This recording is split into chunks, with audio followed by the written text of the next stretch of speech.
Bus stop पर पतलू के अलावा और कोई नहीं था और पूरे बस स्टॉप पर अंधेरा था। आसमान में काले बादल और बिजलियां चमक रही थी। तो पतलू रोड के किनारे किनारे पैदल ही चलने लगा। कुछ दूर चलने के बाद पतलू को एक आदमी दिखाई देता है। तो पतलू उस आदमी से बोलता है, भाई साहब, मुझे मिर्ची के नगर में जाना है और ऊपर से यह मौसम भी बहुत खराब हो रहा है। यहाँ कोई भी गाड़ी नहीं है जिससे मैं गांव में चला जाऊँ।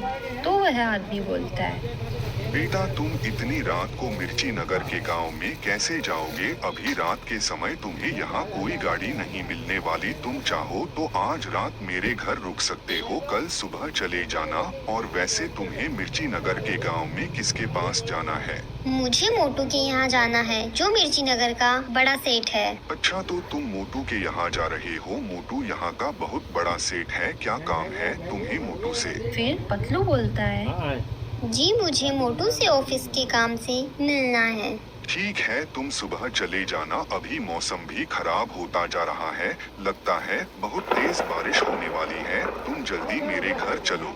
फिर पतलू उस आदमी के साथ उसके घर की ओर जाने लगता है। फिर ऐसे ही कुछ देर चलने के बाद पतलू ने उस आदमी से कहा, भाई साहब, और कितनी दूर है आपका घर? आपने तो कहा था आपका घर पास में ही है। कहाँ लेकर जा रहे हो आप मुझे? फिर वह आदमी बोलता है, अरे बेटा, तुम डरो नहीं, बस आने ही वाला है। मेरा घर बस थोड़ा दूर और है। पतलू को अब डर लगने लगा था, क्योंकि वो आदमी उसे अपने साथ साथ जंगल में ले गया था और ऊपर से काली डरावनी रात थी। बिजलियां चमक रही थी और कुत्ते जोर जोर से भौंकने लगे थे।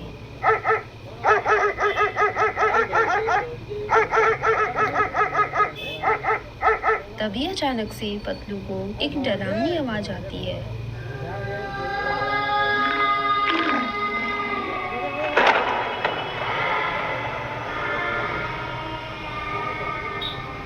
तो पतलू पीछे मुड़कर देखता है कि पीछे एक चुड़ैल खड़ी है। पतलू चुड़ैल को देखकर बहुत बुरा डर जाता है। फिर वो चुड़ैल बोलती है, तुम्हारा हमारी दुनिया में स्वागत है। आओ, तुम मेरे पास आओ और तुम भी हमारे जैसे बनकर हमारी दुनिया में शामिल हो जाओ। चुड़ैल की यह बात सुनकर पतलू बहुत डर जाता है और जोर से चिल्लाता है, भाई साहब, आप मुझे ये कौन सी जगह ले आए हुए?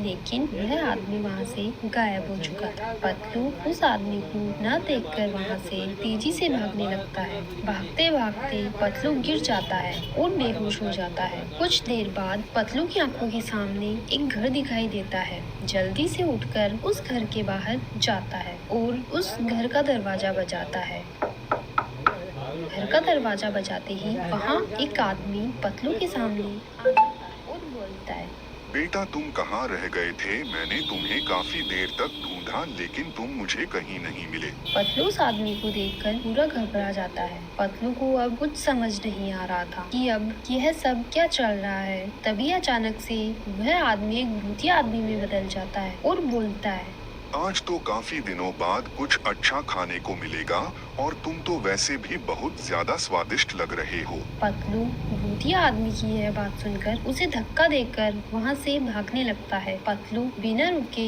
1 घंटे तक भागता ही रहता है। आखिरकार उसे एक रोड दिखाई देती है। तो पतलू उस रोड के ऊपर आकर गिर जाता है और बेहोश हो जाता है। और उसकी जब आँख खुलती है तो उसके सामने मोटू था। तो मोटू पतलू से बोलता है, सॉरी पतलू, मैं तुम्हें लेने के लिए बस स्टॉप आ रहा था, लेकिन रास्ते में मेरी गाड़ी खराब हो गई। इस वजह से मुझे थोड़ा समय लग गया और जब मैं वहाँ पहुँचा तो देखा कि तुम रोड के ऊपर पड़े हो। तो पतलू जो भी उसके साथ हुआ वो सब मोटू को बताता है। तो मोटू बोलता है, वह एक शैतान आदमी की शैतानी आत्मा है। जो भी व्यक्ति आधी रात को मिर्ची नगर के बस स्टॉप पर उतरता है, उसके साथ ऐसे ही दिल दहलाने वाली घटना होती है।